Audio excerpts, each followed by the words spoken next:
Support comes from Missouri Forest Products Association, committed to sustainable and sound conservation of the state's forests, which support more than 41,000 Missouri jobs, resulting in a $10 billion industry. ChooseWood.com. From St. Louis Public Radio. This is St. Louis on the Air. What do you think was the secret to her success, that she could get all these people from these small municipalities and even different political parties all on the same page? I think it was honesty. What you saw was what you got. I don't think she didn't play games. You know, pitting one person against another community against another community. In this district, in this first district, there are 40 municipalities. That's a feat in itself. I'm Sarah Fenske. This Friday, Hazel Erby will be laid to rest. The former county councilwoman died last week on July 2nd. She suffered from pancreatic cancer. She was 75. Hazel Erby was a trailblazer, the first black woman elected to the St. Louis County Council. She was first appointed to her seat after Charlie Dooley was elected county executive.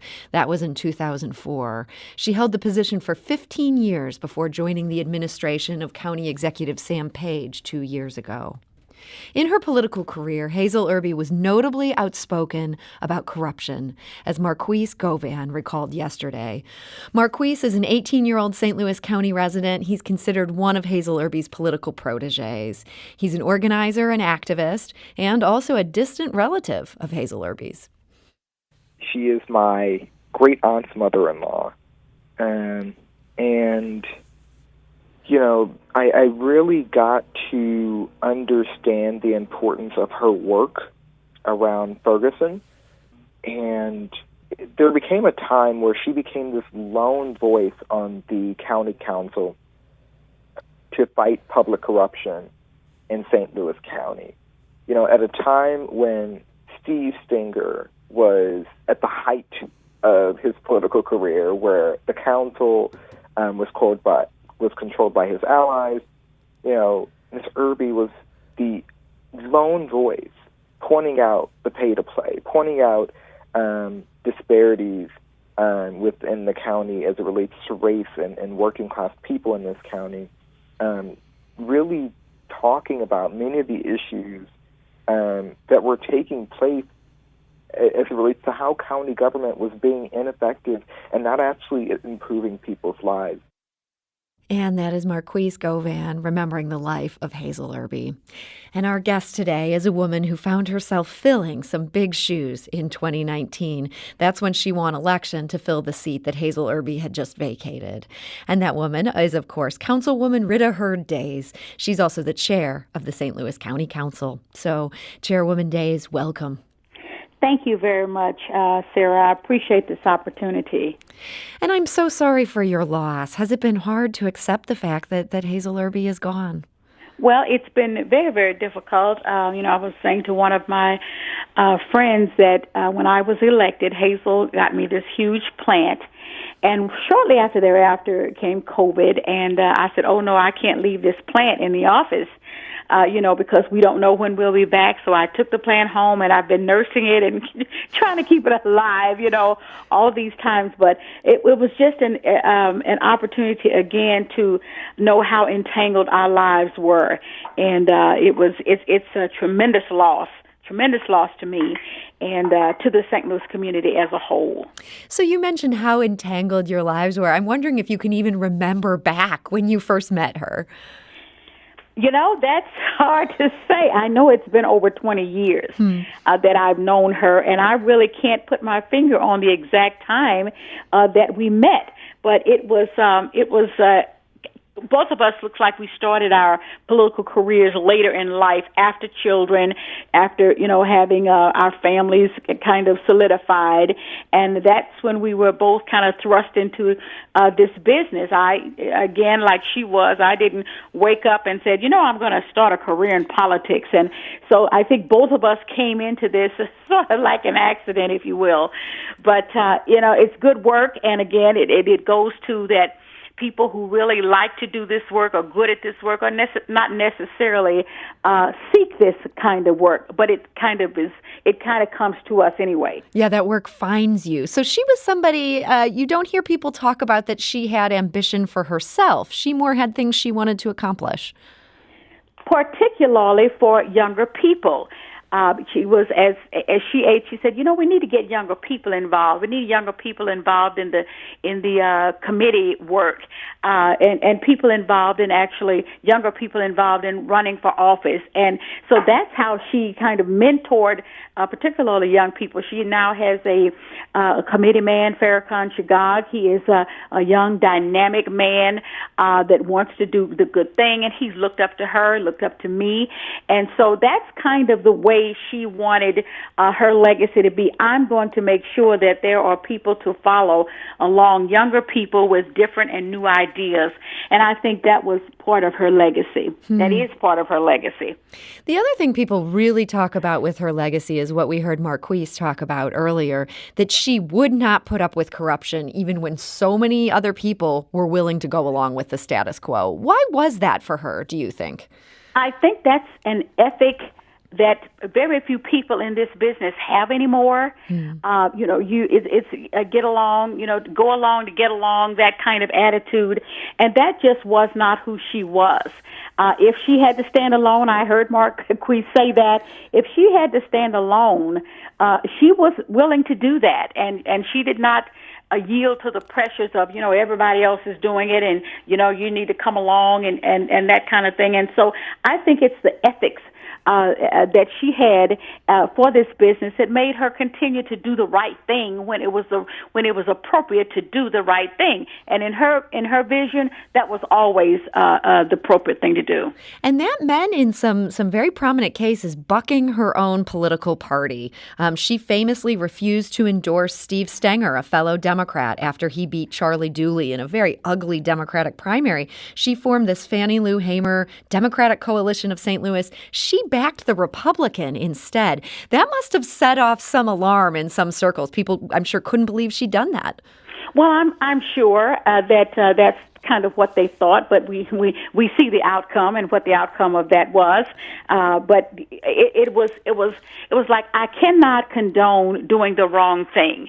And the way he came into power, most of us were solid Charlie Dooley supporters, and we thought that this was the appropriate thing to do. We have this incumbent here. Why would you not go with him? And he had done a good job, and so she just felt that absolutely, I'm not going to support someone because they have a political affiliation. And so what happened?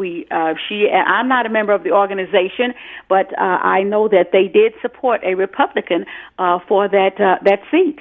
And Councilwoman Days, I'm thinking of your own ascension to the chair of the county council. You ended up building a coalition that included both Democrats and Republicans. As you won that chair, were you inspired a bit by Hazel Erby's willingness to find allies where she could? Absolutely. When you find allies that want to do the right thing, parties should not come into play there. It's about doing what is appropriate, what is right, and at that particular time, that's what I thought. And so I will tell you that the overwhelming support that our coalition received, you had black, you had white, you had men, you had women, you had Democrats and Republican, and I think that's what people are looking for these days. They're looking for that on the national level. Our president is trying to do that, and I don't see any difference in that and the local level as well. So we heard earlier from one of her young proteges, sounds like one of several proteges. This is Marquis Govan, and he told us he has a certain reverence, those were his words, certain reverence for Hazel Erby's leadership. I mean, this woman brought together several, if anybody knows of how many mayors and city council people and alder people there are in all these tiny St. Louis municipalities in North St. Louis County, she brought all of these people together, all of these black and Democratic officials, to be an electoral behemoth in a way. These folks were not operating in cohesion before her leadership. And so not only is the importance of her work in government important, but her work around just the politics in St. Louis County, made her a juggernaut. This was not something that anyone had even thought of before she, founded Fannie Lou along with others. But, that turned out to be a really effective strategy at getting the needs and concerns of people in North County heard. And that is Marquis Govan. He's talking there about how she could bring people together. And this is such a fractured region. That's been just such a problem in St. Louis for so many years. What do you think was the secret to her success, that she could get all these people from these small municipalities and even different political parties all on the same page? I think it was honesty. What you saw was what you got. I don't think she didn't play games with the information. She didn't play games with, pitting one person against another community against another community. In this district, in this first district, there are 40 municipalities, whole and part of 40 municipalities, and that's a feat in itself to bring all these folks together. But I think her message to them was, we cannot do this singly, people. We are not getting what we need to do individually. So let's coalesce around issues that are pertinent to our communities. Let's work around those kinds of activities that we need to move forward so that we can bring the best and the brightest to this first council district. So she left that council district to go work for County Executive Sam Page. He hired her to be his director of diversity, equity, inclusion. They ended up having a bitter falling out. He fired her. She filed a lawsuit alleging she was fired for blowing the whistle on the county's failure to honor minority and women's set-asides. What do you think happened there in their relationship? What went wrong? Again, Hazel is not tolerating and would not tolerate deception. She would not tolerate dishonesty. And so when she was in a position, she was going to do exactly what her position required her to do, and that is to look at the diversity, look at how resources were equitably distributed, and that was not happening. And so this county executive, I'm assuming, had the conversation, and I don't think she was going to bend on that. She said, it's not happening. If it's not happening, we need to make it happen. And I think that caused a major rub there. Do you think she regretted leaving her elected office for this job that it ended up ending so badly? I don't think she did. I will tell you that I offered on several occasions, if you really want this back, I can step aside and let you do this. I made that offer on several occasions. She said, no, I need you there. I need you doing exactly what you're doing right now, so continue on. And I knew that at that time she was ill. We all knew that she was ill at that time. And but she was very, very concerned about making sure that the first district had excellent representation. That's no pat on my back, but that's what she thought. And so I was honored that she felt that I could continue and carry on in that way. So thinking about St. Louis County right now, what do you see as the big issue or just a couple issues that Hazel Erby really cared about that require more work, that we should all be paying attention to if we want to honor her legacy? Well, I will tell you that one big thing that came out with this COVID situation was the fact that we did not have good mental health care for a lot of people, and she brought that to the table. I don't know if very many people considered that. The impact that COVID was having on the mental stability of everybody, and which included the children. And she wanted to make sure that there were monies allocated for that. I don't think we're where we need to be yet on that.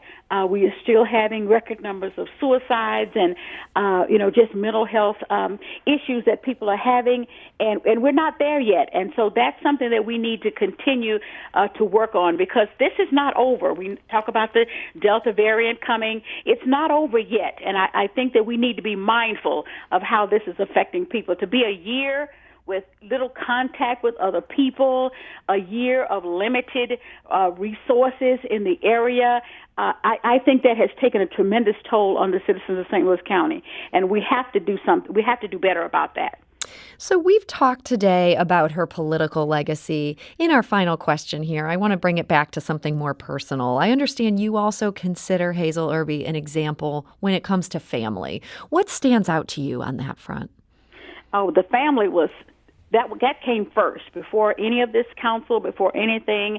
She had a husband that was so totally devoted. It was very, very humbling to see how he took care of her. He supported her, whatever it was that she wanted to do. He was there 1,000%, as well as her children and grandchildren.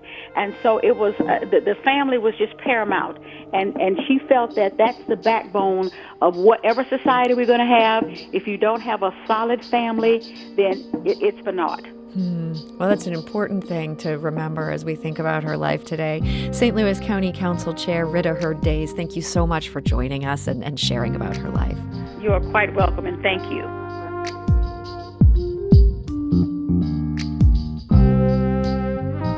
St. Louis on the Air is a production of St. Louis Public Radio. Understanding starts here. If you learned something new from today's episode, consider leaving us a review and rating on Apple Podcasts on the App Store. It's the easiest way to help people discover our show. We appreciate it. Thank you. St. Louis Public Radio is a member-supported service of the University of Missouri, St. Louis.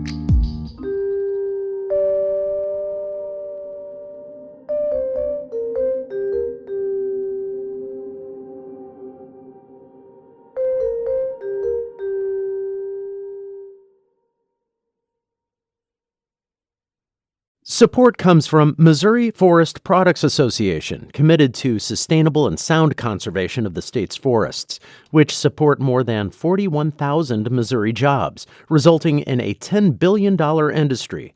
ChooseWood.com.